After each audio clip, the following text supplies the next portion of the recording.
Meet the Candidate interview with the Democratic frontrunner, Hillary Clinton. Madam Secretary, thank you for joining us. Thank you very much. And a reminder, and I know there's all conspiracy theories out there, there are no limitations to this to this interview. As far as I know, exactly, that's true. exactly. Absolutely. So let's get that out of the way. Let me start with a piece of sound. It's Meet the Press. This is what you said on Meet the Press 7 years ago about transparency. I want to have a much more transparent government, and I think we now have the tools to make that happen.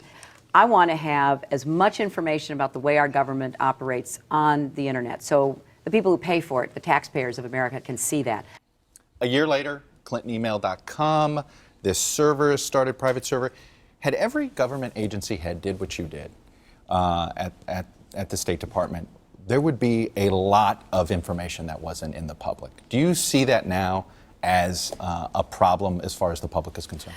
Well, Chuck, let me make a couple of points. First of all, as I have said very often, all of the emails that I sent were intended to be in the government systems if they were work-related. That's why I sent them to people at their work addresses. And, the vast majority of them ended up there.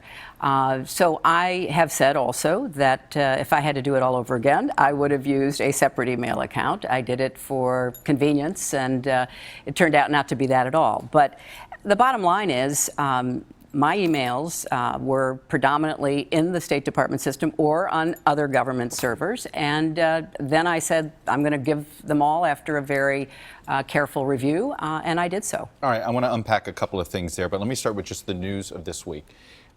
You had said in a written statement under oath that you had turned over everything that you believed you had for the federal records with those 55,000 emails, but we've now discovered an email chain between then General Petraeus and yourself that took place a couple of months before these records started. Can you explain the discrepancy there? Because it was the same email address that you used while at State that you were using with General Petraeus just 2 months before you had said everything was out there. Well, everything that we had access to was certainly out there, and the reason we know about the email chain with General Petraeus is because it was on a government server. And so from my perspective, we have a very thorough review process that we conducted. And my attorneys supervised it. They went through everything. And what we had available at the time was turned over. But I guess what I'm trying to figure out is, if you'd said in March that the email system began in March of '09, and yet we have the same email address popping up in January, explain that discrepancy. There was a transition period. I wasn't that focused on my email account, to be clear here. Let me stop you there. Yeah. Because you say you weren't focused on it, right. Except this seemed to be, to put an email server at your house is not it's a complicated thing. Yeah, but it was already there. It had been there for years. It is the system that my husband's personal office used when he got out of the White House. And so it was sitting there in the basement. It was not any trouble at all. I know there are a lot of people who are, questioning that, but the fact is that it was there. I added my account to it. It apparently took a little time to do that, and so there was about a month where I didn't have everything already on the server, and we went back, tried to, recover whatever we could recover. And I think it's also fair to say that there's some things about this that I just can't control. I can't control the technical aspects of it. I'm not by any means a technical expert. I relied on people who were, and we have done everything we could in response to the State Department asking us to do this review because they asked all the former secretaries. And the reason they asked, Chuck, is because they found gaps in their own record keeping. My assumption, because this system was there before I became secretary, it was there when I left, my assumption was anything that I sent to a .gov account would be captured. But that's very difficult to capture all of your emails by going to perhaps thousands of people in their .gov accounts. It would have been a lot easier if it was sent to your .gov account. Well, but when you communicate with people in other parts of the government, you're not sending it to the State Department.gov, and that would have been true either way. Look, I think I have done all that I can to, take responsibility to be as transparent as possible in turning over 55,000 pages, in turning over my server, and to, testify on October 22nd, which I've been asking to do before the Congress. You had said just now in one of your explanations that You provided these records because state asked of all secretaries of state. Now, as you know, there was a report earlier this week in the Washington Post that said that isn't quite how it happened. In the summer of 2014, they discovered the discrepancy with your records, and they wanted to make a request, and then it became a formal request of the last 4 secretaries of state. Can you explain that discrepancy? Well, we have explained that. The campaign has explained it. What is it? Well, look, when the committee, I think 8th or 9th committee investigating Benghazi, asked for information from the State Department, they were doing a survey, and they found discrepancies in their record keeping, not in my records per se, but in their overall record keeping. There were gaps, and that's why they sent the letter, and that's why we did the overall, comprehensive search for everything. And it got us to the same place. We looked through everything. We gave them everything work-related. In fact, we gave them so much, they've already told us they're sending back 1,200 because they were clearly personal and not work-related. Can you respond to an alternative explanation that has sort of Another circulated? conspiracy theory? Let me that perhaps the reason you wanted to have a private server and not a government server is that Republicans have been coming after you for years. You may have been running for president in the future, and you wanted to make it a little more difficult for congressional investigators to subpoena your government emails, and a little more difficult for Freedom of Information Act requests. Is that a fair theory or no? It's totally ridiculous. That never crossed my mind. And in fact, since more than 90% of my work-related emails were on the system, they are subject to FOIA or any other request. That's how the Benghazi committee got the emails even before we, went through our exhaustive process. Now, I have, as you're rightly pointing out, been involved from the receiving side in a lot of these accusations. In fact, as you might remember, during the 90s, there were a bunch of them. And, all of them turned out to be not true. That was the outcome. And when I ran for the Senate, the voters of New York, they overlooked all of that, and they looked at my record, and they looked at what I would do for them, and I was elected senator after going through years of this kind of back and forth. And it is, it's regrettable, but it's part of the system. One of the things about this over the last 6 months that I've heard from supporters is that there's an allegation about your email server. The campaign provides an explanation. You provide an explanation. There's a new allegation. You have to provide a new explanation. There's an addendum to that explanation. It has the feel of a drip, drip, drip. Can you reassure Democrats that there's nothing else here? Well, it is like a drip, drip, drip. And that's why I said there's only so much that I can control. But what I have tried to do in explaining this is to provide more transparency and more information than anybody that I'm aware of who's ever served in the government. And I'm happy to do that because I want these questions to be answered. I can't predict to you what the Republicans will come up with, what kind of, charges or claims they might make. I have no control over that. I can only do the best I can to try to respond. The Justice Department has the emails, they have the server, they're conducting a security inquiry. They will take whatever necessary steps are required to get this matter resolved. Can you say with 100% certainty that the deleted emails, that the FBI is not going to find anything in there that's going to cause you to have to explain again? All I can tell you is that when my attorneys conducted this exhaustive process, I did not participate. Why? I didn't Why? look at them because I would want to know what emails. No, Why because wouldn't you want to know? I wanted them to be as clear in their process as possible. I didn't want to be looking over their shoulder. If they thought it was work-related, it would go to the State Department. If not, then it would not. And as I just said, over 1,200 of the emails that we were overly inclusive in trying to be comprehensive, the State Department's already said, we don't want these. These are personal. These aren't work-related. They're sending them back. So when that process finished, my attorney said, well, what do you want us to do with all these personal emails? I said, well, I don't need to keep them. I don't need them or want them. So they then talked to the IT server, the technical people who were responsible for maintaining them, and said, we don't need them anymore.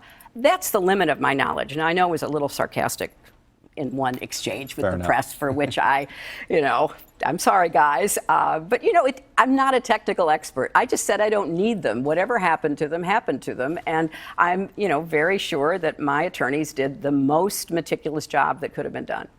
I'm just curious, would anything having to do with the Clinton Foundation, would that have been personal or work?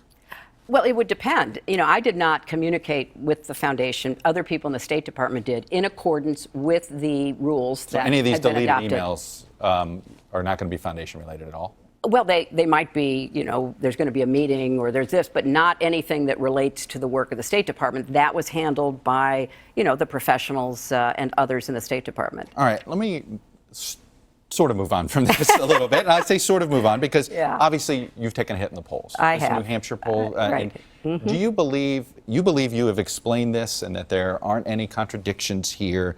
So is the issue not truthfulness, but the issue of how you've handled it? Well, let me say this, Chuck. I have tried to the best of my ability to be able to respond. And if people are uncertain, if they have concerns about these questions around the emails, it is their choice to say that's going to influence, how I think about the election. I understand that. I get it. But I also hope people will look at my lifelong advocacy for kids and families and women and look at what I'm proposing, the vision I have for the country to move forward on everything from raising incomes to equal pay for equal work to getting the cost of college down to dealing with high prescription drug costs. That's what I hope people focus on. And people get to make their minds up. That's the beauty of our process. People can decide on whatever basis they choose. Is this trust deficit? Your husband did an interview on CNN, and he basically put it all on the Republicans and a little bit us on the press, that this whole thing that has driven down your poll numbers. Do you bear any responsibility? Well, first of all, I love my husband, and, he does get upset when I am attacked. I totally get that. But we also get the fact that, look, this is a contest, and it's fair game for people to raise whatever they choose to raise. As he said, I think in that same interview, they're not giving this job away. You have to get out there, you have to earn it, and that's what I'm trying to do. And of course, I take responsibility. It was my choice. It was a mistake back when I did it. And I'm trying to do the best I can to answer all of the questions that people have. And as I said, during the 90s, I was subjected to the same kind of barrage. And it seemed to be at the time endless. And then when I ran for the Senate, people said, hey, we are more concerned about what you're going to do for us. And I trust the voters to make that decision this time around, too. All right, I want to play a little comp we put together of some of the positions where your positions have changed a little bit. Take a look. So it is with conviction that I support this resolution as being in the best interests of our nation. I've made it very clear that I made a mistake, plain and simple. I believe that marriage is not just a bond, but a sacred bond between a man and a woman. This morning, love triumphed in the highest court in our land. We've not yet signed off on it, but we are inclined to do so. We're either going to be dependent on dirty oil from the Gulf or dependent on dirty oil from Canada. I oppose it, and I oppose it because I don't think it's in the best interests of what we need to do to combat climate change.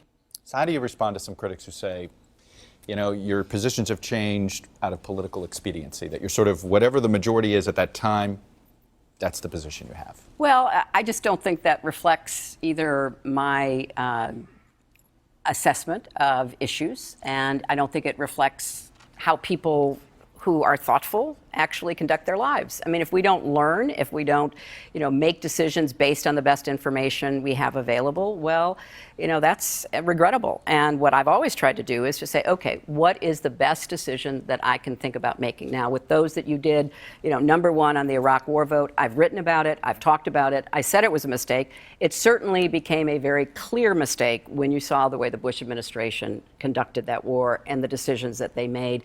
And so I have been very forthright in saying, as I looked at what was happening, it was a mistake.